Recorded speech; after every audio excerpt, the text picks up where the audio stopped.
Welcome home. Home, you say? Yeah, home. Your new home. The home of the Finprov podcast. And I know what you're wondering. You're going, Finprov? What? What's that? Does it mean finish? That's providing? For... You're sitting there exactly like that. You're like, what could that possibly mean? I'm going to tell you. Finton. That's my name. Improv. That's my game. Not really. I just don't like writing scripts because if I do, it puts a lot of pressure on me to stick to it. And if you've ever seen me do anything before, you're going to know I'm going to stick to it. So Finton, improv, mush it together. What do you get? You get Finprov. And know what you're thinking?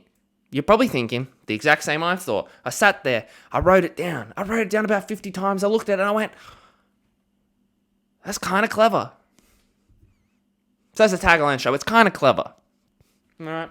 And that's what we're aiming for here. We're not aiming to be some boring old, I saw in the current events today, did you know that the coronavirus, it's kind of bad. But maybe it's not. If you put a bit of it in Vaxamine and you think, I know it's for horses, but if you put it in your body... Yes, I've got some friends. Alex Jones, he said it on his police show. He said, the government can't take mine. I'm going to put it on my body what I want to put in my body. So I'm not trying to be like that. I'm trying to be more... And it's like, those shows? We all know the shows. The shows, Joe Rogan Experience. Yeah, that's right. Pilot episode. Call me Sully, because I'm the pilot. I'm already going after the big dog. It's like you get someone who knows nothing, but acts like they know everything. So it's all opinion, but it's phrased and worded and pushed upon the masses as if it's fact, as if it's unquestioned, unchallenged fact.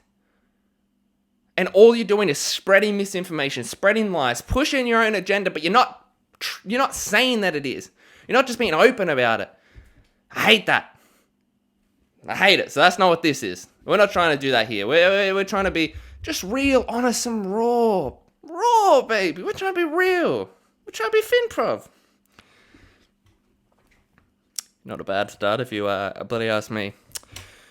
But, look, you know what?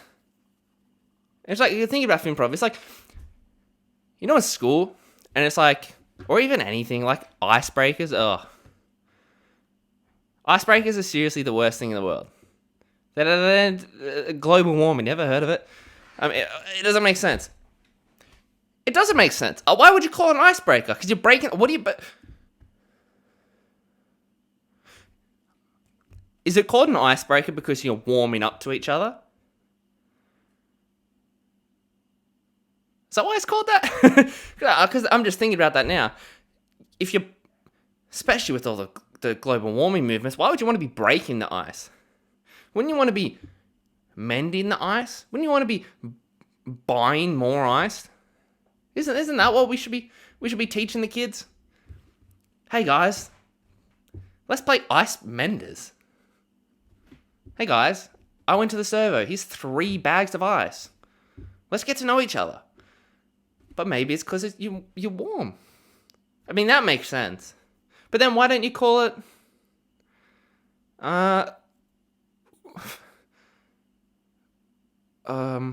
heaters? Heaters! Let's do some heaters. Does that not make more sense? Thank you very much. Thanks for listening to my TED Talk. But, like alliteration, and, school and stuff, and you had to be like, my name's George, and they call me Good George, or, my name's Monica, and they call me Money Monica. All that cool stuff. I had F. There's not many cool alliteration. There's not too many verbs with F.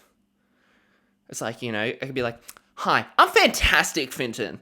I could do that now. I've got the pizzazz.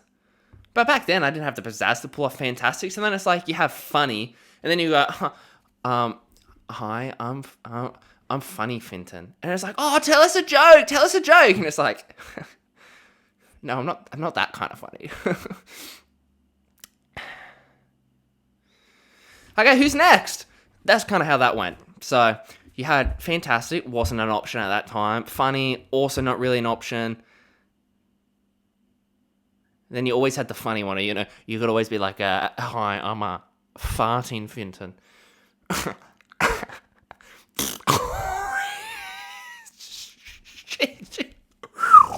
Gee whiz, who bloody let that one off here? Sorry, boys. That was always an option. But again, you need pizzazz for that. So it's quite applicable now, but it wasn't back then. They didn't have issues. But, so you've got fantastic. It was there, but, bit of a lame one. Then you had funny, digging yourself a hole. You had farting, that's a bit too funny. Then you had the X-rated,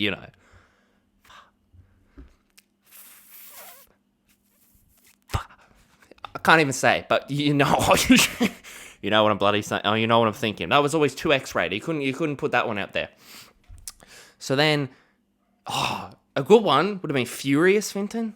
Hi, I'm Furious Finton, and I'm angry. No, but then, yeah.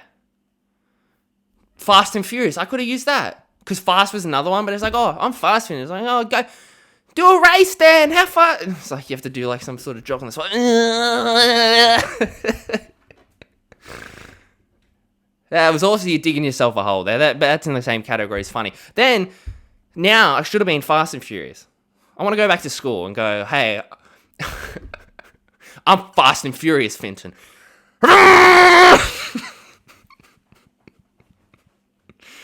Just make a lot of car noises and sort of lose track of where I'm going in life, such as the franchise. But that's kind of where I came up with Finprov. Then I did impressions. That was Finpressionist. I thought that was clever. Now I'm sort of seeing anything that starts with M, you just replace with N, and I've got it, Sort of chuck that in the category of things you wish you knew back then, Back in the simple days.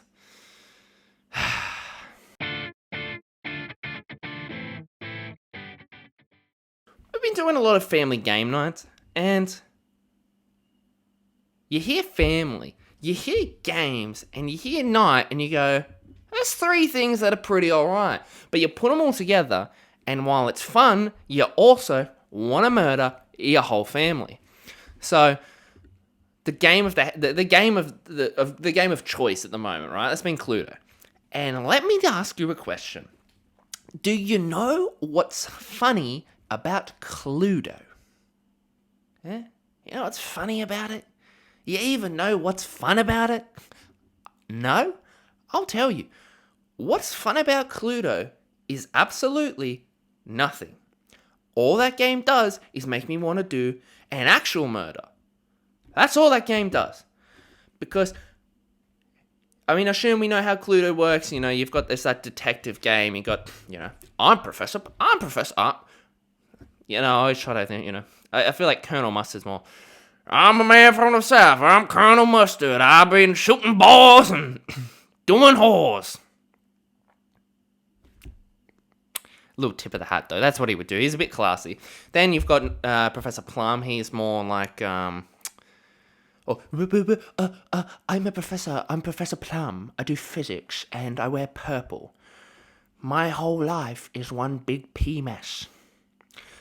Then you've got Green. What's his name? Is it Mr. Green?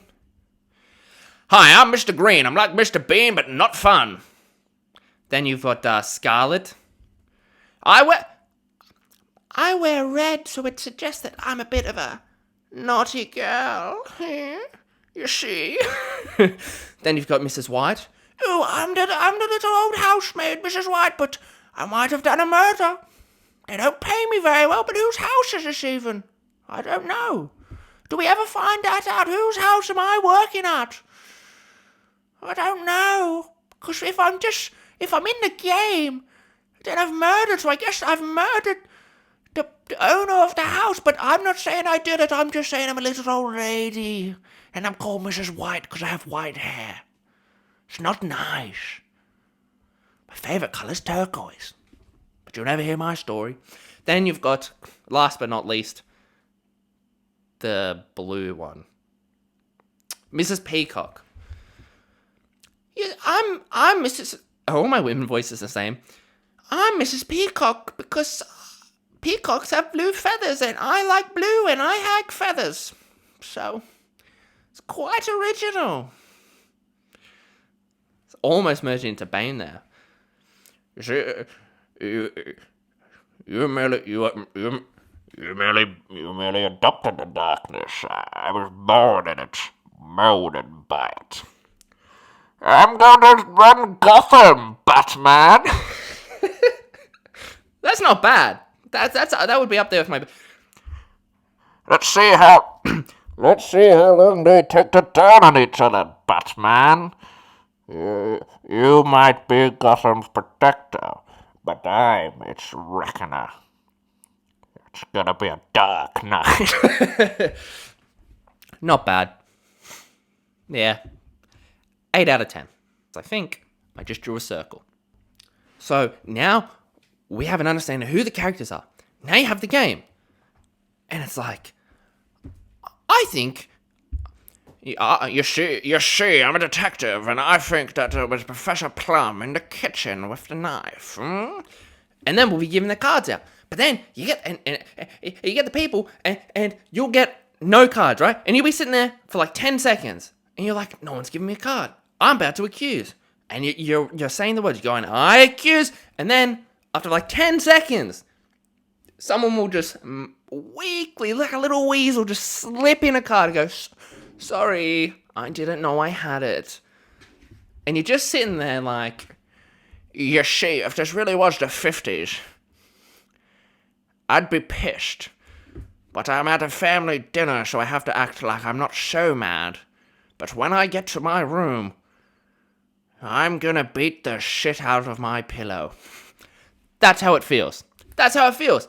And it's like, you know how you go around the board, and it's like, you always start with Scar or whatever, and you go around the board, and it's like, it gets to a point where we're playing with like 6, 7 people, and it's like you get to the point, right, where everyone knows there's like 2 of the things, you know who the person is, and you know who the weapon is, and then you're just waiting for the room. But by the time it comes to your guess, it's like, you're like down to like 3 options. So if you don't shoot your shot now, you're never gonna get to.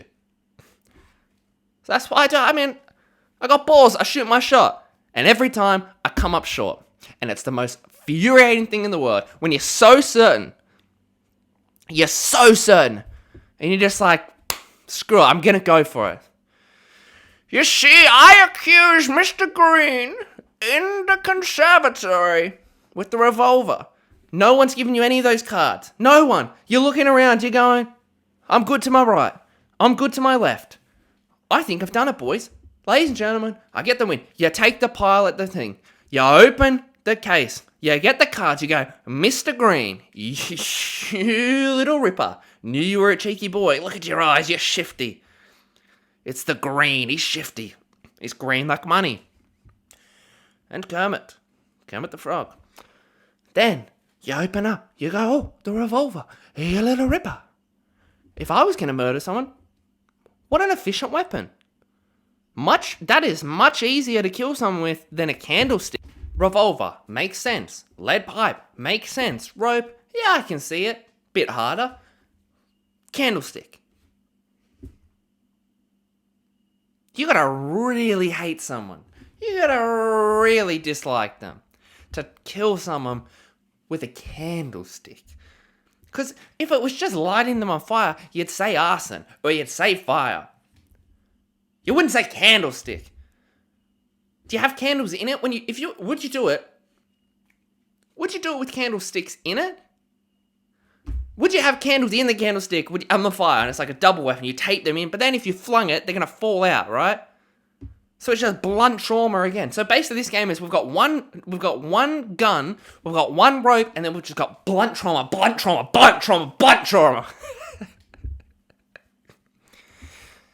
I need answers, Cluedo.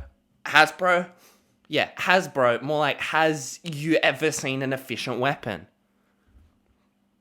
Bro?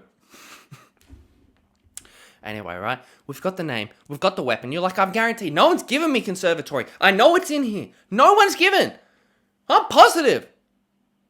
And you open it up, and it's like library. And you're like, I've been to the library 6 times. No one gave me the library.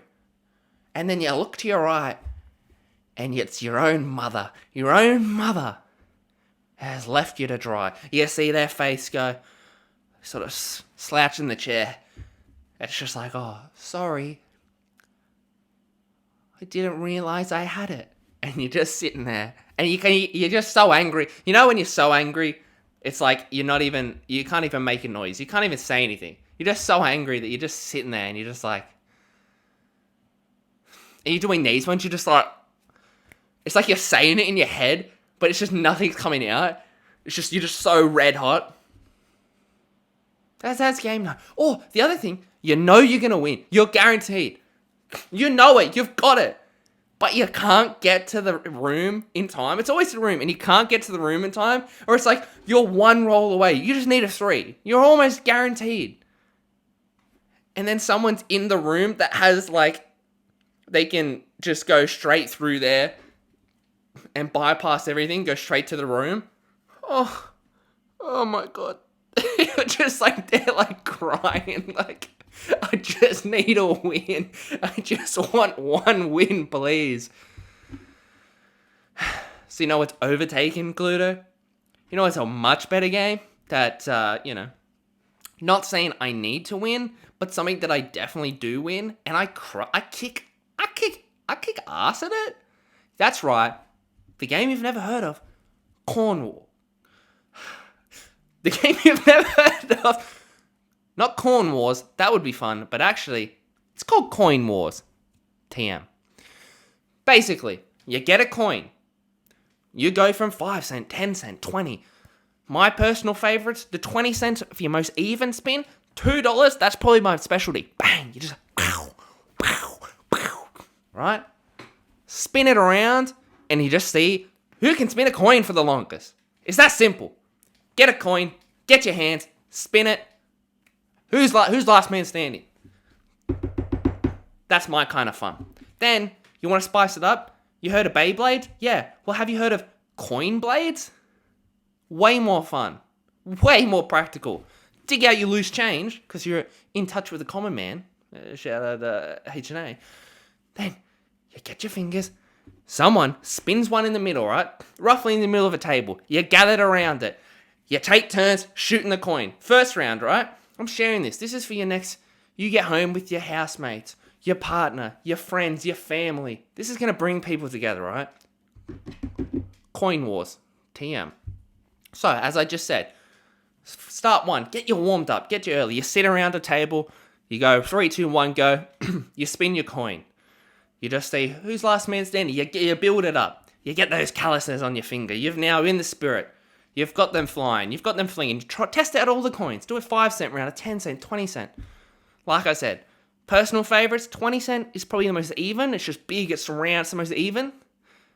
Then my favorite for speed, and I think it probably lasts the longest. I couldn't say that definitively, but the $2 coin, that's my favorite. $1 is also good, but my favorite $2 coin. Because it's a similar shape as a 5 cent, but the 5 cent is just a bit too light. Especially when you get into the fighting rounds, the coin blade rounds. It just doesn't really, it can't stand. It just can't stand. So, you do that, right? If you want a trick, if you want to test yourself, test your skills, do you think this is too easy? Use a 50 cent. Because you can get it spinning, but it's an uneven spin. So you test your luck there. What a real challenge, I suppose, a note. Spin a note. We'll see how that goes. Anyway, or you go 2 at once, 3 at once. You try, actually, fun game. You do the whole family. You spin a 5 cent, a 10, 20, 50 thing. You spin every coin and see if you can get them all spinning at the same time. That's a fun challenge. But anyway, you warm up that round. Then the fun starts. Then the real action starts. You go into coin blades. TM. That's where you're all around the table. Someone flips one in the middle. Usually a 20 cent because you get that even spin. And then you take turns from where you are and you got to shoot it. You get one spin to just aim it. Now that's the trick. That's the tricky part. Aiming your coin to hit this thing. It's like Beyblades, but way cooler and way less tacky. Because it's just with coins. Everyone's got a couple coins. Everyone's got a bit of change. Right? You go around. If you hit it, you move into the next round. You go around, you go around, you go around. Then you've got You got the finals, baby.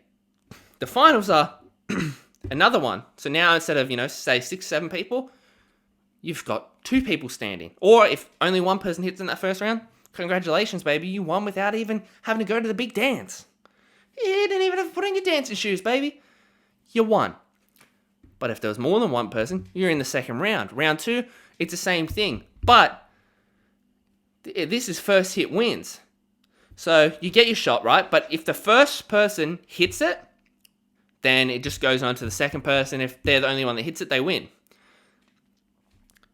But if the first person misses, and then if there's 2 people left, you're going to stock up on your coins. If you're if you're a kind loser, a kind soul, and you've been eliminated, you'll give them a few coins. Give them a bit of change, baby. Then they're going to shoot off. So, if both miss their first shot, it's just free-for-all. It's just till someone hits it. And that's Coin Wars. It is endless hours of fun. And you might be thinking, that's just coins. That's just coins. But it's not just coins. It's Coin Wars. Damn. Try it. Let me know how it goes. Send me pics. It's fun. It's fun. I'll film it next game night. I love it. I cannot get enough of it. It's the high I crave. You know something else that I've sort of been pondering lately? It's like, why do we have pets? Why do we have pets? It's like, as I'm sitting here recording, I got a fish tank, right? You get two little fishies up there. I'm just staring at them. Just all I can ask, it's nice. I like giving them a good life. I feel like they're happy. Why do we have pets? All they do is shit. They just shit. They eat. They shit. They sleep. Do they sleep? I don't know. It's like, I've had that much trouble with fish. It's not even funny. Tanks breaking. Filters breaking. Getting fish and they die. Like, they just die. I'm getting these, I'm getting these sick fish, but then I feel weird bringing them back because do I just bring back a sick fish and go, hey, bro, you sold me a fish, I can't swim. I can't do anything with that. But less not about fish. More about dogs. I like dogs. Everyone likes dogs. You know what I don't like hearing, though? Like, when you're working or you're out and then everyone just loses their mind because they see a dog. It's like, oh my god, do you see that dog? It's so cute. Oh my god. I can't even, I just want to give it a little kiss. Oh my god, on his little belly. Yeah, dogs are cool. I got dogs, they're cool. You know what's not cool, though? You know what's the side that Hollywood doesn't show you? They don't show you the dogs, the dog that I have. The dog that you sits there, she's all little cute and happy, and then you take her for a walk. Hey buddy, you want to go for a walk? It's like, oh, yes. It's like, when you're a kid, you always think, I wish I knew what animals were saying, and then you sort of get older and you go, I really don't want to know what you're thinking because you're gross. That's what I think, because I take this dog for a walk and she gets out the car, right? Oh my goodness. She gets out the car. Within 100 meters. And that's not exaggerating. With 100 meters, what's on the ground right in front of me? A big sloppy shit. That's exactly right. Turd central, baby. Right in front of me. And you're just looking around. You're like, this was a 5-minute drive and the car is 100 meters away. Harley? Oh, and she does the type of turds. Sorry if you get grossed out by turd talk. TM, toilet talk, then it's too late, right? Because this thing does these big sloppy ones. Not the ones that the nuggets you can just pick up easily. The big sloppy ones that you're just staring at and you're just like, I'm going to throw up. Is this worth picking up? Because it's just going to smush it in. Especially if you're on concrete and stuff, it's just going to smush it on. So there I am, 100 meters in, one bag of shit. I'm furious. I'm fast and furious, Fintim. Right? But then, waddle on. I get over it, I waddle on. What happens? 100 meters later. That's right, this dog is popping a squat, doing another number 2. But what's even worse than that? How could it get worse? Yeah, you're asking me. You're going, Vincent, that sounds like the worst thing in the world. That sounds worse than bloody famine. I'll take a virus any day over being 200 meters into a walk. 200 meters from the car, which was a 5-minute drive from home, and you're already carrying not one, but 2 bags of shit. Well, I'll tell you, buddy. I'll tell you, old buddy, old good friend. What's worse than that is that this dog will sit there and not just sit there and look away in shame going, I'm shitting and this man's going to pick it up. No embarrassment, no shame, which will be normal. But she's not normal. She continues to walk while she does it. That's right. Not only are you picking up one pile, but you're picking up 17 piles because she keeps on walking. And then when you're yelling at her, you're going, can you sit? Sit, please, please. You're playing. You get to the point where you're playing. Because after this incident, 500 meters in, not 1, not 2, not 3, I was carrying 4 bags of dog shit. You tell me that carrying 4 bags of dog shit within 500 meters wouldn't ruin your day. Because it ruined my day. The rest of the day was just, I was ruined. I've never been, I now know what it feels like to be betrayed, to be hurt, to really be stepped on. And like I'm saying, if it's one clean poop, that's one story. But it's runny. And then, if she just at least doesn't one pile, manageable. No, she does it in about 12 piles. She keeps walking while she does it. And then, at least, if after all that, she looks like she's ashamed of herself, at least if she buries her head in the sand, doesn't want to look at me, and goes, please, I can't help myself, then I'll go, no worries. You've ruined my day, but I feel sympathy for you. But no, she sits there, just like this. Just like with this cheesy grin, just like... and then she'll do it again. Oh, why do we have pets? I mean, you really got to ask yourself sometimes, do the pros outweigh the cons? Because that's what I ask myself every day. And then you feel bad because you're going, I'm not walking her. Well, I don't want to be carrying bags of shit. Because then you're like trying to hide them because you don't want to be walking past people with just, you know how you just tie it to like the leash and you just got it dangling there? And then even when you get those big bags, it's dangling, you're like dangling, hit your elbows, or you let them off the leash and then you just hold it and you wrap it. There's nothing more shameful, I reckon, that you can go through than just carrying bags of your animal shit. I mean, that's why cats, that's the only selling point for a cat, to be honest with you. At least they're civilized, for God's sakes. But you know what, we're closing this. And if you think that was what got me angry, if you think I was a bit angry, let me introduce you to a new segment for the show in the inaugural episode. That's right. It's called You've Angered Me. You've angered me. I'm angry. Hey, you've hurt me. You've hurt me for the last time. And I'm going to let you have it. If you think I've been ranty before, prepare to be amazed. Prepare to turn your podcast off and walk away. Because I'm fast and furious, Finton.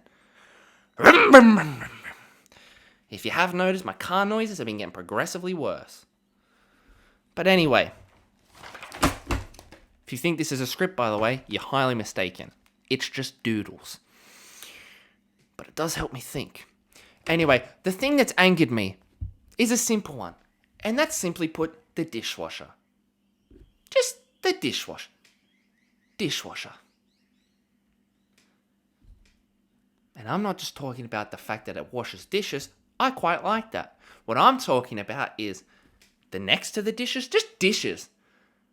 Like, you open a dishwasher, guess what, buddy? There's a way to stack it. If you tell me there's not a right and a wrong way to stack a dishwasher, lose my number.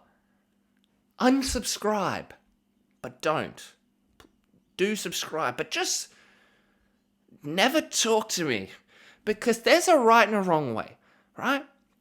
With us, for example, you got the bottom level and the top level. Yes, that's right, we're rich, baby.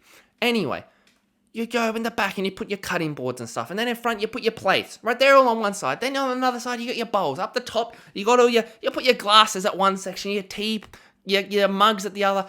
You put your knives and forks, you try and put them in the same. Oh, well, these go in this drawer, so I'll put them together, and these go in that drawer, so I'll put them together. But apparently that's too goddamn hard for people, right? That's too hard. But that's one thing, because at least that's hidden. what pisses me, what really boils my turkey is on the side of the sink. It's like 1970s Vietnam. It's a bloody bomb site. It's a war zone. Oh my God, I'm getting heated. If you're watching this on camera, pits are sweaty, right? Because I'm getting heated. Why would you use the side of the sink, right? Your bench, your nice marble bench, it's pretty. Why would you use up enough space to fit a football field when you could just use a bit of ingenuity, a bit of common sense, and stack the things together? Oh, here's 17 plates. Instead of spreading them out, what if I bing, bing, bing, bing, bing, bing, bing, put them on top of each other? Oh, bingo, bongo, bongo. I've now cleared up space. What if instead of putting 35 cups in a line, I put them on top of each other? Whoa! Who do we have over here? Bloody Einstein. No. I'm bloody Finstein. What if instead of putting all the knives and forks just spread out on the bench, we took them and put them in a Tupperware container? Bang! That's how you do it, right? And it's one thing at work, right? I mean at home. I worked at a cafe. And you know what that did? It taught me that I don't like people. Because now, not only is it affecting me at home, it was affecting me on the job site. At a cafe, right? Where you would think, I don't know, we have to get through a lot of cups and plates and utensils, so maybe if we put them in an organized fashion, then we can clean them the most efficient way. Oh, that makes sense. But no, what do? They just chuck everything into the sink. Everything into the sink. Oh, here's the sink. Let's just dump everything into it, and then, magically, the dish fairy's going to do it. There's no dish fairy. Wake up, people. Wake up. There's no dish fairy. God. It doesn't make sense. They just put everything in the sink and go, it's going to clean itself. Or they just use the hose and go, ding, ding, ding, ding, ding, ding. Oh, you look at it. Oh, that's filthy. Oh, that's filthy. Oh, let's use a cup. Oh, okay. Well, I got to clean it first because you didn't clean it. So then what I would do is I would take everything out, stack it into a million piles, and go, here's plates stacked to the roof, baby. Here's cups. Here's cutlery. Everything. Now, instead of taking up 15 cafes, I've taken up just one little square. They treated me like I was a clown. They'd all go. That was the crazy thing. They'd all go, wow, Finton, that's so clever. You're the dishmaster. That's amazing. And you know what they would proceed to do? Never, ever, ever, ever, ever follow it. Ever do it. So, let me get real close. Why say you like something? Why say something's a good idea and then never, ever do it? I don't get it. Dishes, you've angered me.